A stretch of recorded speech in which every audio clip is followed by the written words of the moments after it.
Halo teman-teman, ketemu lagi di channel gue.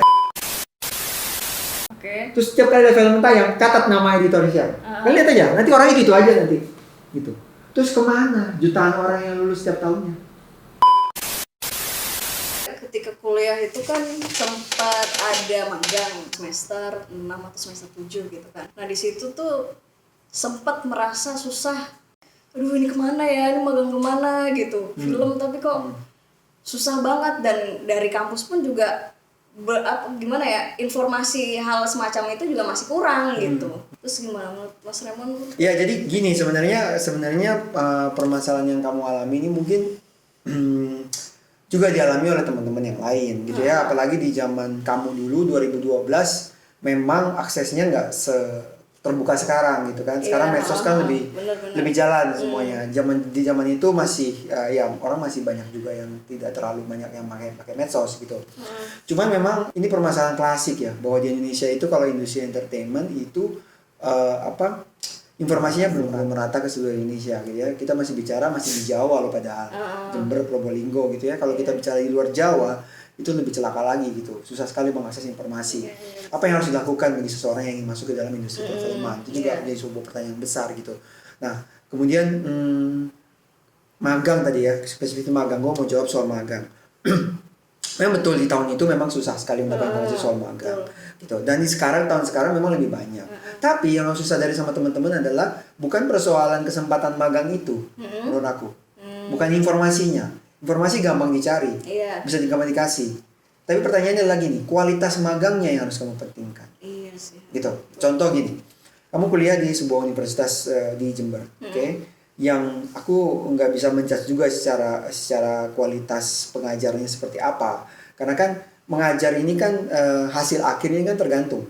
Bisa aja gurunya bagus, muridnya yang agak-agak kurang-kurang, hasilnya kurang, ya kan? Bisa jadi begitu. Atau kebalikannya, muridnya yang memang baik, gurunya yang kurang, bisa juga kurang. Atau gurunya udah baik, muridnya baik, peralatannya nggak ada. Itu juga bisa jadi sebuah keterkaitan yang sangat kita nggak bisa pisahkan gitu. Nah, aku banyak dapat anak-anak magang dari beberapa daerah, itu banyak. Dari Jember juga banyak yang magang ke aku. Bahkan ada yang magang kemudian dia baru merasakan bahwa gue kuliah 4 tahun tuh nggak dapat apa-apa. Ya, gue belajar itu di magang ini. Di magang cuma 2 bulan ini banyak hal yang aku share, dan mereka jadi lebih jauh banyak belajar daripada mereka kuliah 4 tahun. Terus kuliah buat apa gitu? Pertanyaannya kan begitu. Jadi aku bilang ya itulah kenyataan yang ada gitu, bahwa memang kalau bicara seni ada sebuah gradasi, ada sebuah tingkatan bahwa sekolah yang baik di mana yang memang bisa lebih dijangkau oleh pengajar-pengajar yang lebih berpengalaman tentunya. Karena kalau di daerah kayak kita praktisi ya, nggak mungkin kita sibuk ke daerah gitu, karena kita udah sibuk juga dengan syuting, kegiatan lainnya, nggak mungkin kita ke daerah kan. Tapi kalau mungkin dosen tamu itu memungkinkan sekali, cuma kan tidak semua universitas juga memperlakukan itu gitu kan. Nah, jadi menurut aku adalah kalau teman-teman memilih magang, bukan persoalan kesempatan magangnya, tapi magang di mana gitu. Jadi jangan misalnya gini, oh ya magang ya udah, tapi PH-nya nggak jelas, produksi asal-asalan, ya kan? Atau magang di tempat yang memang dia sebenarnya tidak terlalu membutuhkan anak magang juga, jadi lu juga nggak belajar apa-apa di situ. Ya kan, jadi percuma kan. Itu juga penting. Nah, jadi kamu harus cari tempat magang yang memang benar-benar di situ bisa kamu serap ilmunya dan kamu bisa dapatkan sesuatu, sehingga itu menggantikan periode masa di dalam sekolah yang kalian tidak terbuka dengan dunia sebenarnya. Karena syuting itu kan juga di kelas beda sama realita. Iya betul. Gitu ya. Jadi ini yang harus kalian pikirkan. Jadi bukan kesempatan magangnya, tapi magang di mana, itu yang paling penting. Terus yang kedua, anak-anak zaman sekarang tuh memang ya beda. Zamannya aku magang, aku dulu juga magang gitu ya. Dari zamannya aku magang dulu 2005 2006 gitu ya, zaman tahun itu 2006 2007 gitu ya. Kita yang berusaha untuk mendapatkan sesuatu. Kita yang berusaha mendapatkan sesuatu. Bahkan kita bisa mengorbankan apapun hanya untuk supaya bisa tetap magang. Apapun lah kita korban, kita mau tahu segala macam. Tapi kalau anak zaman sekarang seperti disuapin.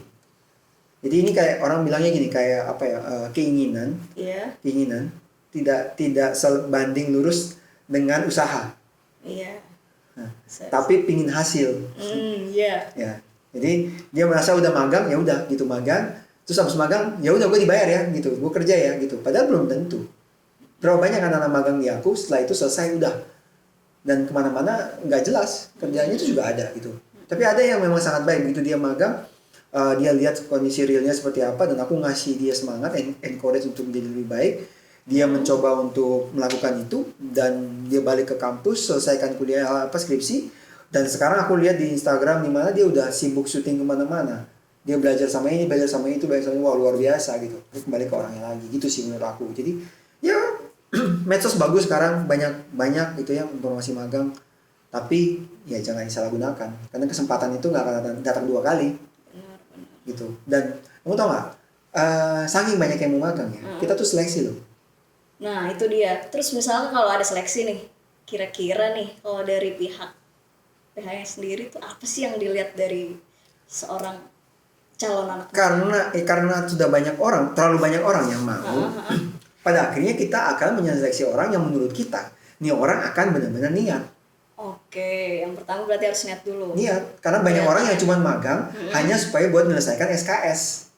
Iya betul. Karena itu syarat SKS kan. Betul. Kalau nggak magang nggak lulus. Iya. Nah, jadi kita menyeleksi orang memang niat nggak sih gitu. Bukan sekedar cuma cari SKS doang, itu satu.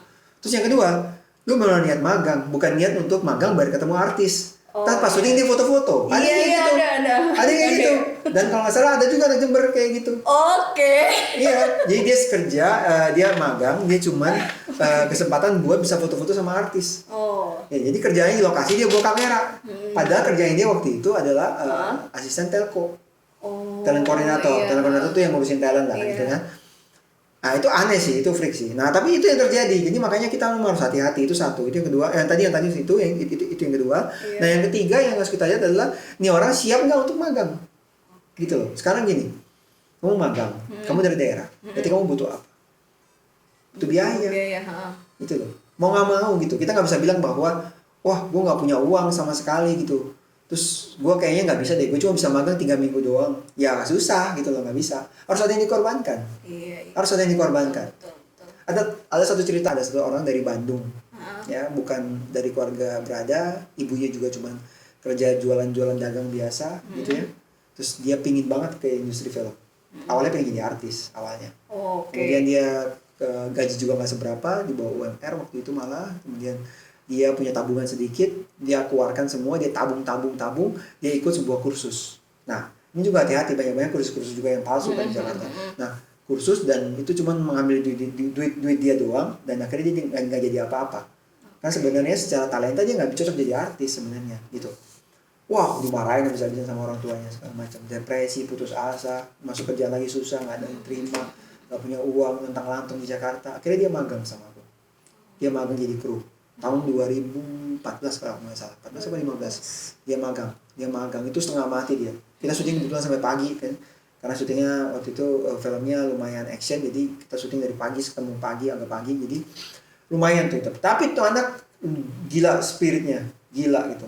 Dia bisa tidur di pinggir trotoar jam 3 pagi hanya saking capeknya. Wow. Iya. Tapi spiritnya aku akuin gitu. Dan sekarang di tahun ini dia udah jadi chief sebuah departemen dan oke. Berarti kan siapa yang berubah? Dia. Iya. Dia yang berusaha untuk bertahan hidup, gitu. Iya, benar, gitu. benar. Jadi jangan dibebankan ke kita yang sorry gue nggak mampu kalau misalnya magang harus sampai 2 bulan, gue cuma bisa hidup 3 minggu gitu loh. Terus ya udah gitu loh. Ya kita harus gimana gitu. Iya, Kayak gitu. iya. Jangan dibebankan ke kita. Maksud aku ini untuk kalian kan. Jadi ya kalian harus usaha gitu. Gitu. Jadi itu semua berhubungan kembali ke niat sih. Kalau kita niat kita akan bisa jalanin kok gitu. Ya itu sih menurut aku. Jadi jadi kita akhirnya kita mungkin kumpulin banyak orang, kita akan interview, kita akan lihat niat lu apa gitu.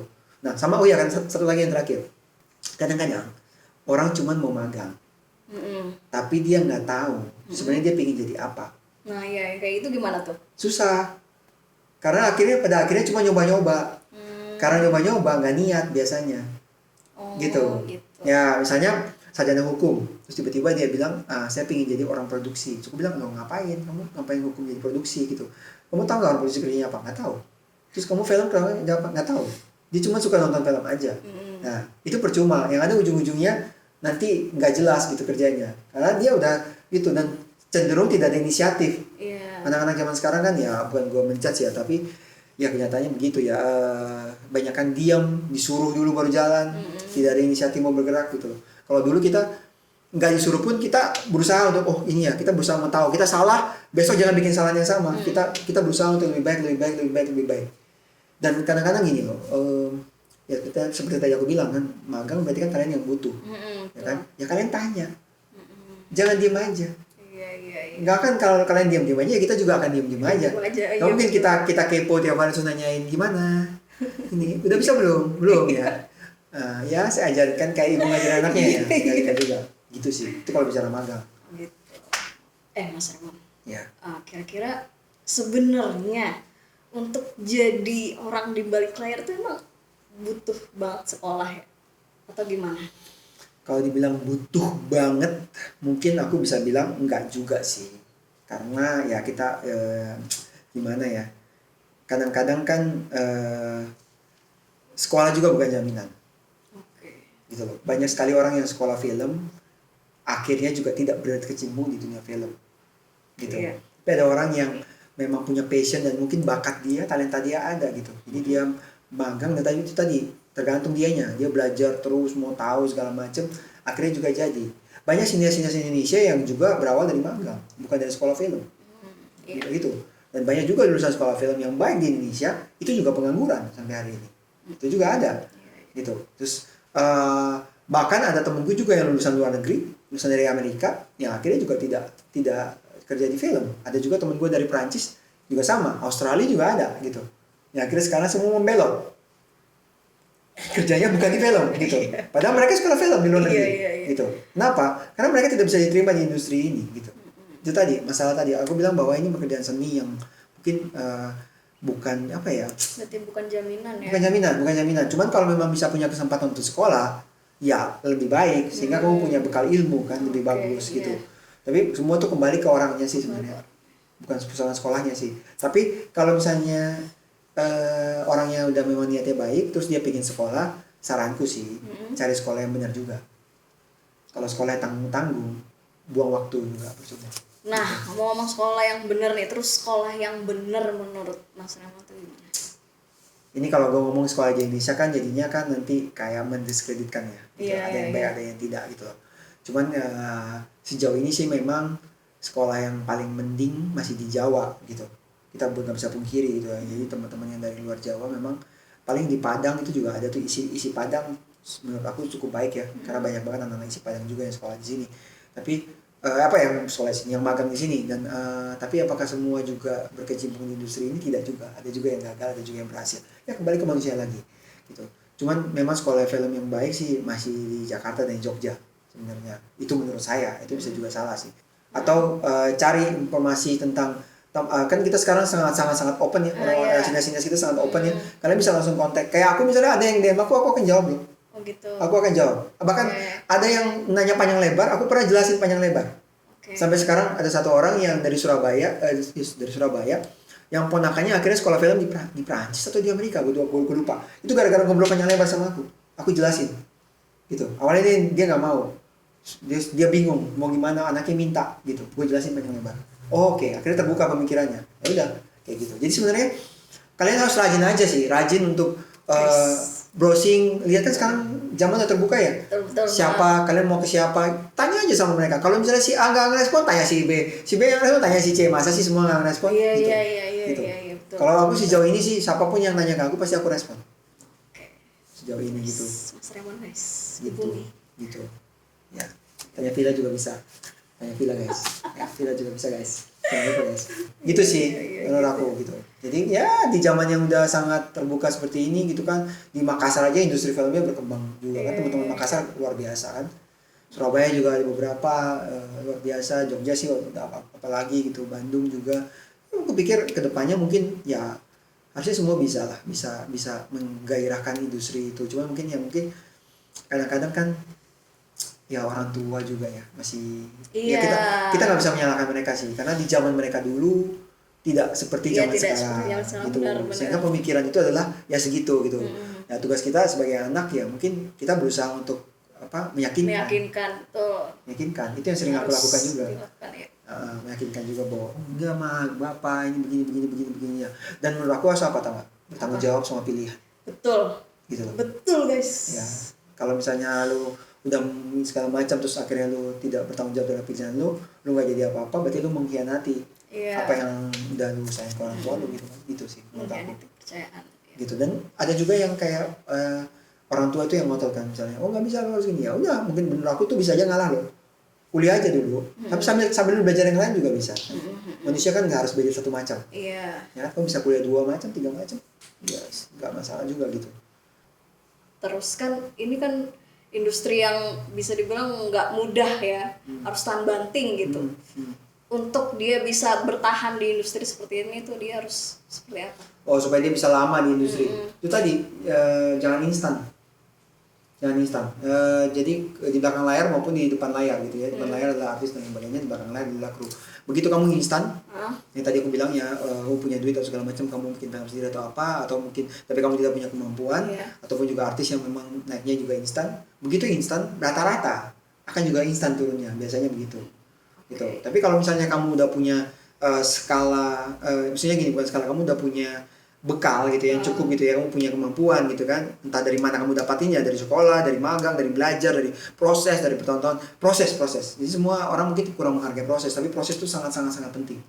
Hargailah itu proses, karena proses itu yang membuat kita dewasa, proses itu yang membuat kita kuat, proses ini menjadi fondasi kita gitu, proses ini yang membuat kita. Nah, kemudian begitu kita udah berada di sebuah titik ya, apakah kita berhenti belajar? Tidak, kita terus belajar. Nah, ini juga proses dan terus belajar. Nah, ini baru kita akan bisa bertahan. Karena kalau kita nggak belajar, zaman berubah loh. Iya. Ya, kita nggak belajar, kita nggak akan pernah tahu gitu. Ya, seseorang yang merasa bahwa dia udah tahu segalanya, sama kayak gelas yang udah diisi penuh sama air, ini orang nggak akan jadi apa-apa, gitu. Jadi kamu harus selalu mengosongkan gelasmu itu, selalu kamu minum. Kamu isi dengan air, kamu minum. Kemudian kamu siap untuk diisi kembali gitu, sehingga kamu terus akan diisi. Oke, dapat ilmu dari manapun, dimanapun kita berada, kita selalu akan belajar dari orang ini, belajar dari orang itu gitu, belajar dari si A, belajar dari si B, belajar dari si C gitu kan. Kita bisa baca buku, atau kalau kita malas baca buku, kita bisa ngobrol sama orang, seperti kita lagi ngobrol sekarang ini sebenarnya. Karena apa yang mungkin orang tahu, bayangin orang itu tahu setelah dia punya menjalani pengalaman hidup, misalnya umurnya contoh 60 tahun. Kadang-kadang kita kalau ketemu orang tua kan suka gitu ya, 60 tahun 70 tahun terus dia cerita tuh panjang lebar tuh. Kamu sadar nggak? 60 tahun dia mungkin mulai kerja umur 25, berarti kan dia punya pengalaman 35 tahun. 35 tahun dia berusaha payah belajar pengalaman hidupnya, diceritakan cuma dalam 1 jam ketemu sama kamu. Kamu dapatnya luar biasa loh. 35 tahun pengalaman orang. Benar nggak? Gitu. Benar. Ya kan? Nah, itu bisa kamu terapin juga, bahwa itu akan terus kamu dapatkan dimanapun kamu berada, ketemu sama siapapun. Semua orang tuh punya pengalaman kok, dan semua orang tuh punya ilmu yang sebenarnya berguna buat kita gitu. Nah, di saat itu kamu lakukan, aku yakin kamu akan bertahan kok sebenarnya, dengan attitude yang baik juga ya, kelakuan yang baik juga. Kalau attitude yang nggak baik ya, kemana-mana ribut sama orang, sama berantem ya, nggak ada yang mau kerja juga sama lo gitu, nggak ada yang mau kerja juga sama lo kan gitu. Jadi ya itu sih. Tapi yang paling penting itu proses. Jangan lupakan proses. Semua orang sekarang mau instan. Hari ini Kak mau jadi artis, langsung mau jadi artisnya. Prosesnya nggak mau. Menjadi kru mau langsung gitu. Emang lu siapa gitu? Lu aja kemampuan nggak ada gitu. Sekarang kan saingannya banyak kan. Betul, saingan juga banyak. Saingan banyak. Terus pertanyaan gue cuma gini, dari segini banyak orang, kenapa gue harus milih lu? Iya betul. Lalu gue nggak milih dia. Ya, buatlah dirimu berbeda sama yang lain. Pada saat lu menonjol, orang akan lirik gitu. Apapun tonjolannya, gitu ya. Iya betul. Gitu. Buatlah diri kita menonjol. Udah segampang itu. Gitu sih. Ini industri seni. Betul. Orang melihat hasil kerja. Kamu jalan ngelamar kerjaan bawa-bawa ijazah, nggak akan ada yang terima kamu. Peduli setan dengan ijazah, gitu kan? Nah.